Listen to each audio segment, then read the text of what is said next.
So Ginny's going to wrap up her presentation on Episcopal Relief and Development. So last week we looked a bit at some of the more overview of their work, and we're going to get a little more contextual this week. So look at a couple different case studies about what they do. Maybe not case studies. She gave me a face, so that's probably not right. But we're going to get more contextual regardless. And then after that, we'll open it up to questions for her, but also questions on this whole series of how we're redefining mission, or at least what work we've done on what does mission mean in our context here at Christ in St. Luke's and how we participate. So we'll open up to full questions on that and some of your reflections on that as well. So that's the plan for this morning. But I will now turn it back over to Ginny, the manager for Faith and Community Engagement at Episcopal Relief and Development. I almost said Christ in St. Luke's, but that's not right. No, thank you. All right, I didn't test this. Is that okay? Can you guys hear me? Okay, perfect. So good morning. It's great to be with you all again. I won't go through everything we did last week, but just in case any of you who may not have been here, Episcopal Relief and Development really is sort of our denomination's response to human suffering globally. And so last week we talked a little bit about our history, our values, our credo, really sort of why we engage the way that we do with our partners in the world. And so I'll just jump through these and how we got to where we are. These are our values, our credo, and I think all of this is now online, so you can go back and watch that if you'd like.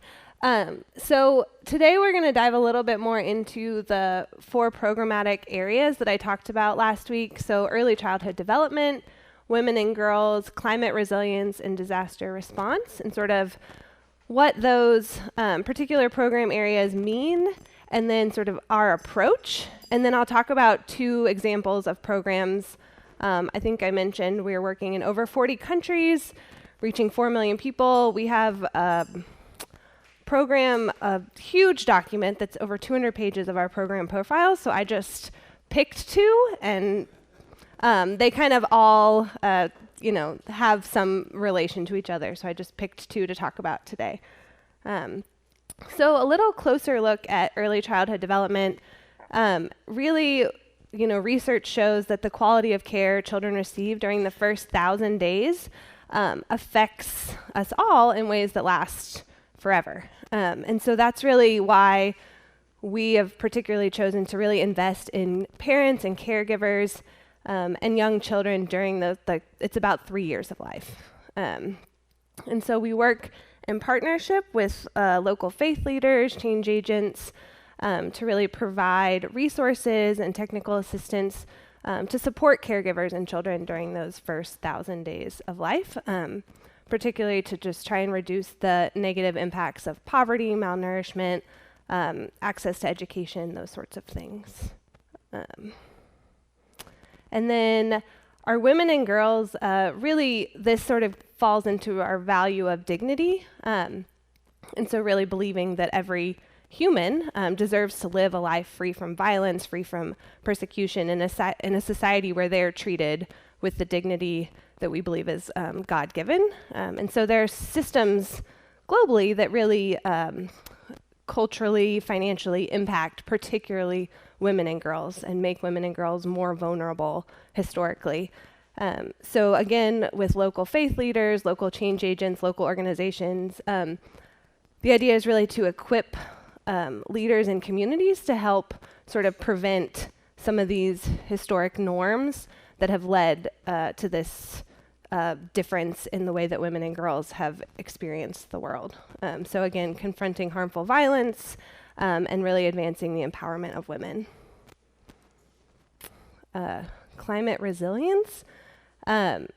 We know that the climate is changing and that extreme weather events, heat waves, droughts, floods are impacting more and more people every year. And so our climate resilience team really works to offer just basic support and help communities, particularly rural communities, navigate these changes in the climate and become more resilient So particularly a lot of farming, rural communities, how can they change and adapt, knowing that the world is changing and that the climate is changing. So providing skills, financial resources, anything that they need to adapt to these new risks in climate change. And then disaster response, like I said, in the US, our programs are all disaster response. Globally, I'll show you a map in a minute, but almost all of our programs have an overlap between disaster response and one of the programmatic areas. But again, we work through the network of global faith and community partners to really respond to any human-made or natural disaster. So we respond to things like the school shootings and that sort of thing, as well as natural disasters, hurricanes, fires, flooding, and earthquakes. I'm trying to think of other. But really, there's the immediate disaster response, and then we always say we're in it for the long haul. So long-term recovery programs are really important. We don't just show up when a hurricane hits, but we're really there to support our partners through the long-term recovery and whatever that looks like. So here's the map. It's kind of small. I can share this, but so you can see sort of where we work. And the dark blue is exclusively disaster response. The light blue is where there's overlap. Like I said, a lot of times in most of the countries where we're doing development work, there are also disasters that we have responded to that have led to sort of some long-term recovery work. And then the other one is exclusively development programs. Before I move forward, does anyone have any questions about the 4 programmatic areas? Yes. Sorry, Katie. That's okay. No, I understand in disaster response, the working with local sort of faith groups and organizations on site, on the ground. How does it work in terms of how do you find the people you're working with in the other programs? Do they come to you? Do you go to them? Do we work through the churches still? How does that function? So you mean in the development program? In those 3 other, three other ones, yeah. So historically, we have always worked through the Anglican Communion, our natural partners. And I'll talk about one example in Zambia, but a lot of other Anglican Communion provinces have their own sort of, whether they call it an outreach program, they have their own development office.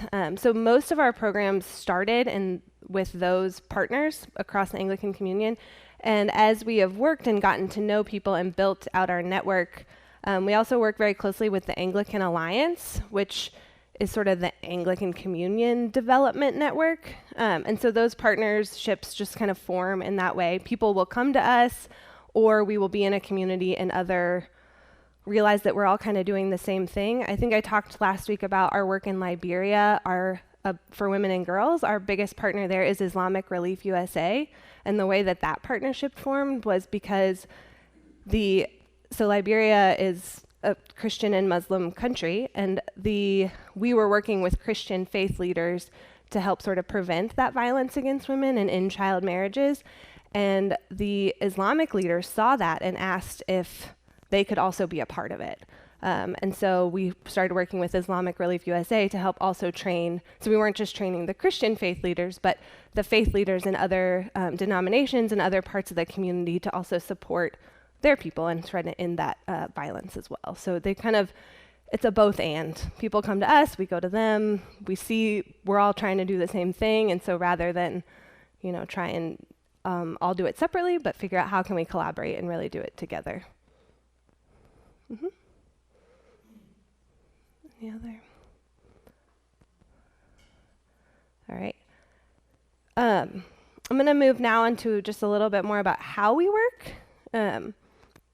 And so I talked about this last week, but we have the list of our 5 values, and really the approach to our partnerships are really values-based, and that's the language that we've really tried to move toward in terms of developing new partnerships, that we don't necessarily need to work exclusively with the Anglican Communion, exclusively with the church, but really people who share the same values and are trying to, what we see as making the world closer to what God we believe God has created it to be, but there are other people like Islamic Relief doing the similar things. And so we really let those values drive our work in terms of everything we do. I talked a little bit about ABCD last week, asset-based community development, but truly what the community ownership of our programs and the work that we do, we've worked really hard to look at the power dynamics in terms of not power over, but power with, walking with people. And so we really believe that every community has something to offer. And so looking at our role as more of sort of that bridge building, how do we support, help identify, recognizing that a lot of times when, for example, a disaster hits, that's an external thing happening to a place. And I think most of the time, historically, an immediate response is to look externally for solutions to those things rather than look internally. So we don't always have to go externally when something happens to us, but really reaching internally and trying to learn what we each have to offer. How can we co-create programs that will make a lasting change in a community? Because every community is unique and different, so it's never a one-size-fits-all across the board. And so that's really important in our work.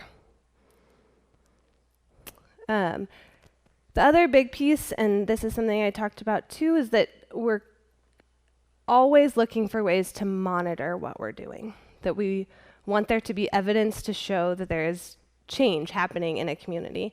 And so data has become really important, and we've really tried to put the access to that data and the ability to gather that data in the hands of our communities. So it's not, again, not just people coming in to say, this is how you're doing, but really let the community decide, is it getting better or is it not? And so that's something that we are really working towards with all of our community leaders.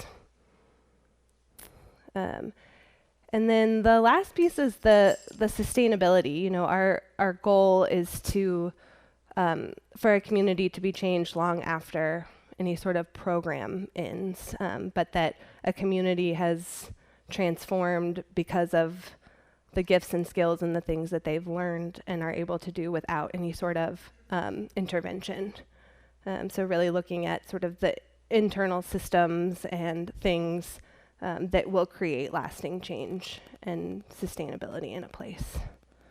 Does anyone have any questions about these, like our approach, I guess, before I go into two examples of work?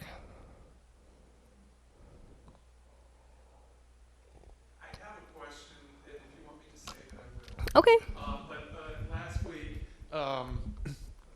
we were encouraged not to ask current event questions, but it's on my mind. Yeah. I read in the paper that Episcopal Relief and Development, in addition to responding to disasters in the United States, would also welcome refugees to the United States.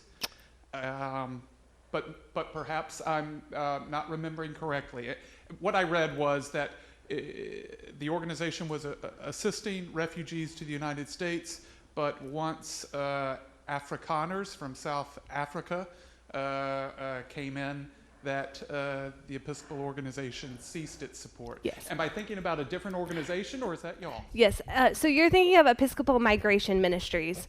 And so last week, that's okay. Last week I talked a little bit about, they're very much a part of our history, as we were originally founded as the Presiding Bishop's Fund for World Relief. And in that was in response to refugees mostly coming from Europe during and after the war. And so it's very much a part of our history, but in the 80s, we realized that there was a lot more to respond to globally in terms of human suffering. So we started doing a lot more than refugee resettlement. And so in the 80s, we sort of split, and Episcopal Migration Ministries became the refugee resettlement arm of the Episcopal Church. and partnered with the U.S. government to do that work as part of the larger refugee resettlement program within the United States. And we moved towards global development and disaster response. But Episcopal Migration Ministries did decide to end their relationship with the U.S. government when the government decided that we would no longer accept any refugees except for white Afrikaans refugees. And so that was a decision. The refugee resettlement program has been dismantled slowly and then very quickly over the past, 2016? Almost 10 years. So that program, unfortunately, the U.S. or the Episcopal Church has decided that we will no longer partner with the U.S. government to do that work, but Episcopal Migration Ministries will continue in the capacity that they can to support either recently resettled refugees or immigrants to this country. Mm-hmm. Mm-hmm. I've got a question just about sort of overall international coordination. There's a crisis in a particular country. All different phases maybe respond. How do you coordinate so there's not some kind of chaos in the response to a obvious, very compelling crisis? Mm-hmm. And then where does USAID, where does that come in? Yeah. How does that, who coordinates that? That's a good question. So again, most of our response will work directly with our partners in the Anglican Communion. When there is a disaster, we immediately reach out and connect with our partners in those particular places. Our disaster team has great relationships within the U.S., the National VOAD, the disaster response. They have good relationships with FEMA. And so there are global disaster networks that we are a part of that do communicate on that very high level. And then people that are connected to our organization, we encourage immediately donations more than anything else. And that then we work with our partners who are mostly all connected locally on the ground in their own communities to work with the organizations that make sense. So it's sort of this funnel. But there are much larger global networks that are always in communication around those sorts of things to hopefully prevent, more mass chaos than is already happening in many places. Thank you. Just to be clear, when you're talking about partners in the United States, you're talking about the Episcopal partners. For the most part, yes. Like when a disaster in the U.S., we work directly with the diocese, the impacted diocese or a diocese who might be receiving, people who have had to either evacuate or other things. We work directly with the diocese who then has partners within their own context. How do you prioritize? That's a great question. I don't really know that when most disasters do impact multiple dioceses. And so, their networks will form. We reach out to all of them. The way that our immediate disaster response typically works is people just apply for grants and we do immediate cash assistance. And so those are equal across whoever is in need of them. And maybe this is I can transition into a couple project examples. So the first one, responding to Hurricane Ida and Francine, is in a long-term recovery program. So in New Orleans, Hurricane Ida hit in 2021, and then Francine in 24, and they are in year 5 of this long-term recovery program. But really, these programs are run by the diocese in partnership with us. So we provide, technical assistance, funding, so in this particular context, some of the biggest persistent challenges were the inability to cover rent, pay for education or medical expenses, to repurchase appliances that were damaged in these storms, particularly single mothers and the elderly immigrants were impacted in the heaviest ways. And so in we partner with the Diocese of Louisiana, and they are one of our closest partners, particularly after Katrina. They've done a lot of work in terms of disaster preparedness and response. And so we work with the diocese who knows all of the local organizations running on the ground in Louisiana. So again, we sort of come from this upper level, trusting that the community knows who and what needs the assistance from us. And so in this particular, this is the 5th year of a comprehensive long-term recovery program. We partner with community-based organization. It provides low barrier financial support. So those issues that I talked about, really what we can do is provide financial resources with easier barriers. Many banks, many places that offer financial resources, it's not easy, particularly if you're an immigrant, to be able to access those resources. So that's really important for the work that we do. At least 84 marginalized migrant origin households that were impacted by Francine, we've supported. We address the fundamental housing challenges. One of the things we manage, culturally tailored resources. So we really try and have resources accessible in languages outside of English, and really try and respond in a culturally sensitive way to help prepare people for future disasters and help them make the best decisions for their families moving forward.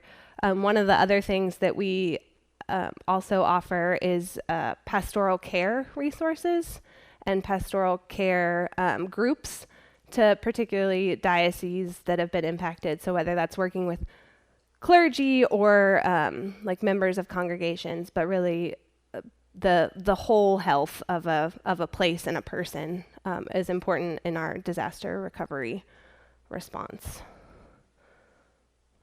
Does anyone have any questions about that? And this looks very similar, but different contexts in a lot of places where hurricanes have hit. I didn't understand what you just said. It looks very different. What's that mean? No, it looks very similar, but the context is different. So, in New Orleans, we're working with a lot of,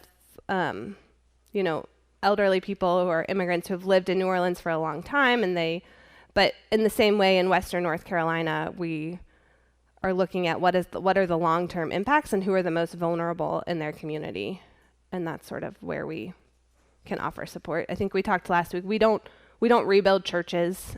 Church Pension Group does that, and so our work is really to try and connect with the diocese to find the most vulnerable people who don't have the access to the resources they need to rebuild or repurchase or get to school or pay their bills, that sort of thing. Mm-hmm. I understand you don't use volunteers in the development world. Do you ever use volunteers in these situations with disaster relief in the States? So this is where our partnerships, the Diocese of Western North Carolina, for example, will definitely welcome volunteers. So we would just encourage people to go directly to, we have the partnership with the diocese, and they have to sort of determine what is most helpful for them. We would never just send a group to them without them saying, this is the capacity we have to host volunteers. And sometimes they will direct people to other organizations who have the capacity to host. And so we make sure that if that's something people are interested in, that if it's available, that the diocese is really the one that is sort of communicating that, so that we're not sending unnecessary stress into a place. But yes, so in most places there are people we could connect you with that would, if you had time and resources to go and volunteer. But we do not arrange that as an organization.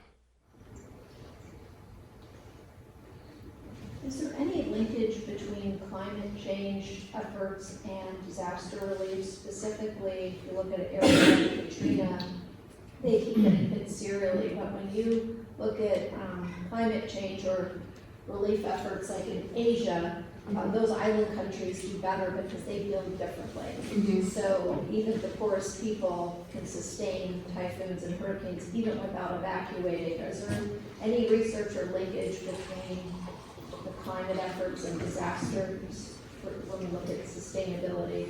Yes. Yeah, there is, and there's more coming, particularly within the U.S. And I talked a little bit about this last week, but one of the things we have tried to move towards is really like a human-centered response. So recognizing that because places like New Orleans or South Florida are constantly getting hit, recognizing that people may not want to rebuild and their lives aren't sustainable there. So they might want to move. So how are we supporting them as they migrate? What does climate migration look like, and how are we supporting that? In terms of internationally, there's a lot of almost all disaster response moves into some sort of climate resilience. And even like the fires in California, it's disaster response moves a lot into disaster preparedness, climate resilience, like if we are rebuilding, what does that look like, and who do we need to work with to make sure that, we're not, there will be people who will rebuild and the same things will happen over and over again. But it's definitely integrated and becoming more and more so into our programming for sure. All right. So the other program that I figured I would just talk about is one of our integrated Moments That Matter program. So our Moments That Matter is our sort of flagship early childhood development program. And really it's aimed at supporting caregivers and helping parents understand the importance of, education, nutrition, a safe home. And so one of our partners in Zambia, like I said, a lot of the Anglican dioceses and a lot of the Anglican provinces sort of have their own development arm. And so the Zambian Anglican Council Outreach Program, ZACOP, is one of our biggest partners. And so we've been working with them for over 12 years. And really the idea is to train community leaders. We use lots of different resources. We have these like cards that like community leaders will go out and use to like very like visually show like how best to take care of children and how that can change their lives. And so the whole idea is to ensure that all children reach their like full development potential. And the idea is that communities will be able to lead this on their own. And so they train community leaders, and those community leaders will then go back out into their community to train caregivers, answer questions, and be the people on the ground. And so ZACOP does this incredibly well, and they also, they're called ECD promoters, so early childhood development promoters in their communities, and they're really the ones that are helping caregivers learn how to best take care of children and think about development. We have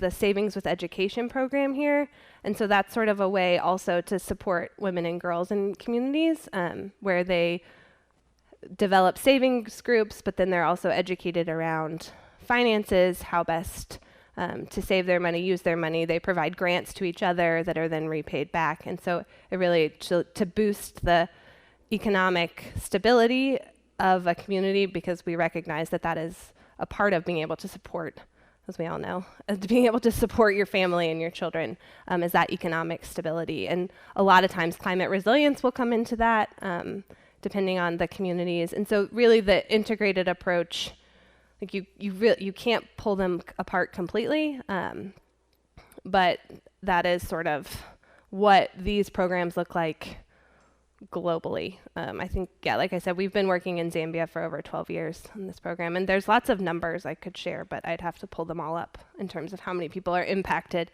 by each of these programs. But it's pretty remarkable to see, for sure. Jenny, I'm curious if you want to talk about ministry partners and how people can support the work of Episcopal Relief and Development on an ongoing basis. Sure. So a huge part of my role is we have a network of ministry partners across the Episcopal Church on the provincial, diocesan, and congregational level. And they are really sort of, there are a volunteer network that are really the champions of Episcopal relief and development in their context. So a big piece of that is fundraising. It's sharing our stories, sharing our resources, really inviting people to participate and know what is going on with Episcopal relief and development.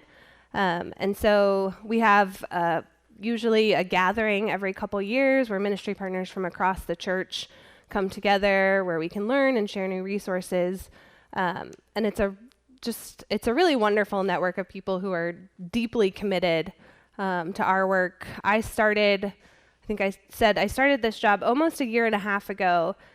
And for a long time, the ministry partner network, there was no one in my role. So between COVID and not having someone in this position, the ministry partner network sort of got neglected for a while. But we're in this like rebuilding, sort of re-inspiring phase. And it's just really awesome to hear the stories from people who have been doing it for a long time and how committed they are. And so if that is something anyone is interested in doing, please feel free to reach out to me. This diocese does not have a ministry partner at the moment, which I need to work on. But yeah, right.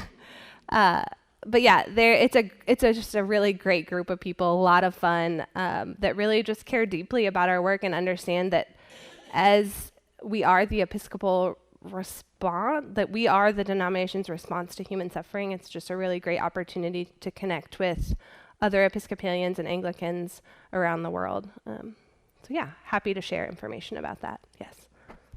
Just quickly, what is a ministry partner? Our diocese doesn't have one. What does that mean? So ministry partners are our network of volunteers. So they are individuals who are volunteering to be the champions of our work to help support Episcopal relief and development. And we have them on the provincial, the diocesan, and the congregational level. So our goal is to have every bishop appoint a ministry partner in their diocese. And that person really shares the story. I send out a monthly newsletter. I have calls with ministry partners to really share our resources and encourage people to participate, whether that's through giving, prayer, or using our resources, just to learn about our work and share about the impact of our work globally. I'm really curious about the evidence-based approach that we follow. It seems like a real strength of the program.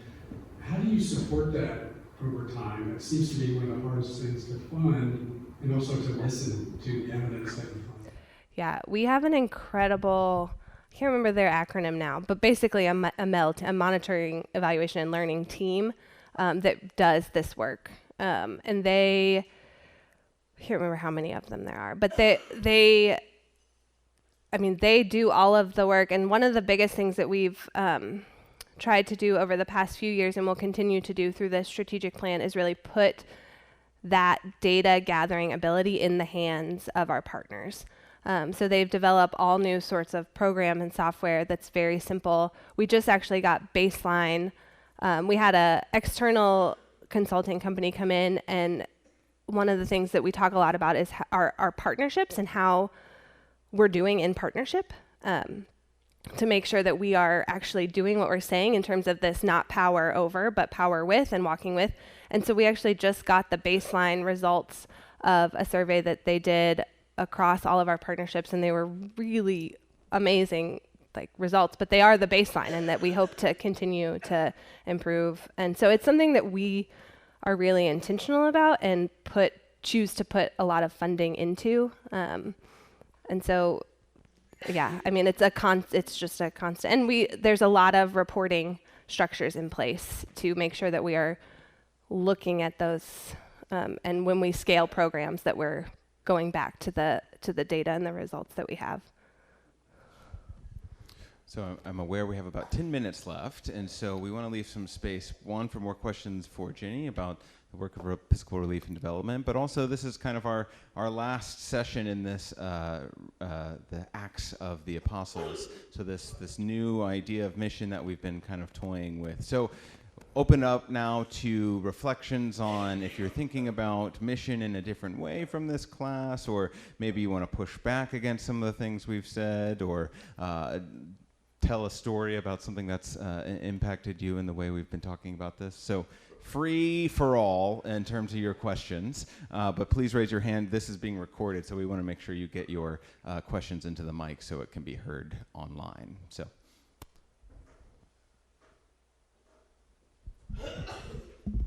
Thanks so much, Jenny, for informing us about the great work Episcopal Relief and Development is doing.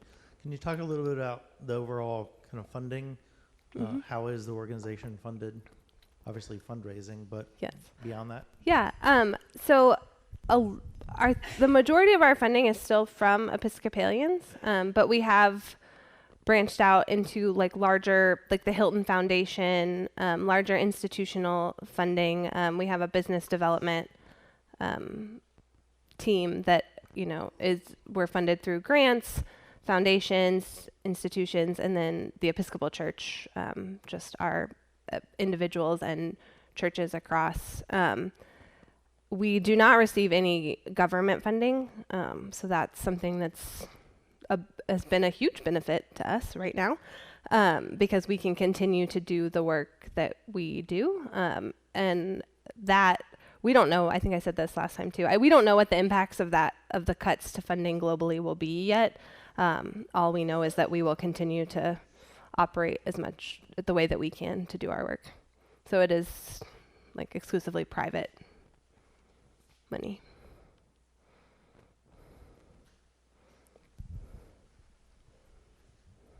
Just a thought, and maybe you already do this. You said you do a monthly newsletter. Is there a way to incorporate that into the email that goes out, or sending a QR code so that we could see what is actually taking place as a marketing way? Would love it. That's what our ministry partners do. So we do, I send a monthly newsletter to our ministry partners. Anyone can go online and I can share I don't know how I would do that, but I can share the links to sign up to receive like other information from us. There are stories that go out, there are campaigns and things that go out. But our ministry partner network are the people that really share those things with their congregation, their diocese, to really get it out in their context. So yeah, I mean, speaking from a church standpoint, we're happy to discuss with anybody if they'd like to be one of those ministry partners for Christ in St. Luke's, or even on the diocesan level. So if that's something that's interesting to you, we'd love to work that out from a staff dynamic, just about how we can implement that, because I think it's really important work that we want to champion as well, as it lives into this theology of mission we've been thinking about. So yeah, if that's interesting to you, please feel free to reach out to me or to Ginny, and we can have that conversation. Yes, yeah. If you do donate, you will be put on a list. You will get updates for sure. So that's an actionable item. That's something you're looking for. I wonder, just in response to all the various topics of ministry, where to see what the needs are, the priorities of the church. Where are you looking for help? And yeah, I heard a lot of ideas, but sometimes there's that. Yeah, so I mean, a big part of what we have been doing for the last year here, and I'll move over here so I'm on the camera now. Oh. But a big part of what we've been doing is this holy listening process. So sometime in June, there's going to be a report released about the phase 1 of that process. So we've written the first draft of that. There's an executive draft that's being passed around to the vestry and to church leadership right now. But it's basically taking that year of holy listening that we've done and doing some analysis on the data that we've collected from all of those different one-on-one interviews that we did, listening specifically for the gifts, skills, and assets of this congregation, part of which we define as the desires of the congregation. What are the what are we concerned about in our neighborhoods, our communities, which this is just a flipping of a script of a needs base. So rather than saying we need to address that, it's something that we want to address. So looking at that as a desire and as a hope, and then trying to mobilize the rest of the resources that we have to work within that and to see if there's something that naturally aligns. Whether that's something we need to invent or to create a new ministry. Maybe that's working with another partner in the city or the community that's already doing that work and helping them address that. So there's lots of ways to look at that. So you'll see in that report when it comes out is some of those areas that we're looking at, so that we're statistically relevant within the data that we pulled and how that all comes together. So some of it will not come as a surprise for you. We have lots of folks that are concerned with homelessness in this area, lots of folks that are concerned with food insecurity. So, I mean, what we do with the lunch ministry already is something that's incredibly important. And now we have data to back it up that says this is something that people are concerned about. How do we mobilize our gifts, skills, and assets to help address this issue? And so that's very much a part of what the Holy Listening data will do. And then it helps us to kind of do that shift of framing of saying, what are the other things we need to be attuned to, and how do we, again, mobilize the gifts, skills, and assets that we have to be a better part of what God is asking us to do? So that's part of the data that we'll see coming out in that report. That's a great question, though. We've got probably time for one more. I see Chris in the back. I don't know if you're willing to say, but did you find in Holy Listening that the 4 areas that Episcopal Relief and Development work on are something that this congregation is concerned about? It's a great question. I would have to see them listed out again. Yeah, we can get back there. So we'll certainly see climate resilience come up in that report. Early childhood development, education was one of the topics that's covered in that report as well. So we'll see some of that. Women and girls, not particularly in the way that the questions were asked, but I think some of the work of that is important. But it also, I think what we have to talk about is what's contextual to us as well. So just because there's not a complete desire for that within our own communities, at least expressed in the Holy Listening data, we know that this is important in a global scale. So if we did a Holy Listening process through a global scale, we would see that come up in lots of ways. And so that's why partnering with organizations like Episcopal Relief and Development that are looking at a much broader lens than what we can do as an individual community, that's where that kind of stuff can come up. And that's how we can support that and be a part of that as a broader approach. In disaster response, I mean, I think we know living in this area, I mean, we are prone to hurricanes, we are prone to flooding. So disaster response is definitely connected to climate resilience in a lot of ways. So I think one of the things we're concerned about in this area is like, what does sustainability look like for us? So again, looking at work like the Ryan's Resilience Lab, the Elizabeth River Project, Wetlands Watch. One of the things we're looking at to do in the next Adult Forum series, which is in the fall, it's a long time from now, but we're going to have a little summer break in between. What we're hoping to do is kind of highlight some of those environmental agencies. And again, that's kind of responding to what we see in the Holy Listening data, but also what's so important to us as a community. I think it weighs heavily on all of us when we see sunny day flooding, when the water is just coming out of the grates. If you've ever been here on a sunny day flooding event at Christ in St. Luke's, you literally cannot park on certain parts of the street because your car will be underwater when high tide comes in. So when that king tide comes in. So I think that these are all things that weigh on us. We don't talk about them a lot of times in a way that really lets us process what's going on. But I think this is a really interesting area to talk about. There is going to be a forthcoming disaster. How are we prepared for it, and what do we do? And so I think that there's some really great resources from Episcopal Relief and Development, but also just part of the community conversation of us doing that as well. So you'll see a bit of that in the Holy Listening data. It's not expressly, said, but it definitely is connected to climate resilience as well. We're right at 10. So thank you, everybody. I think this has been a really fun exploration.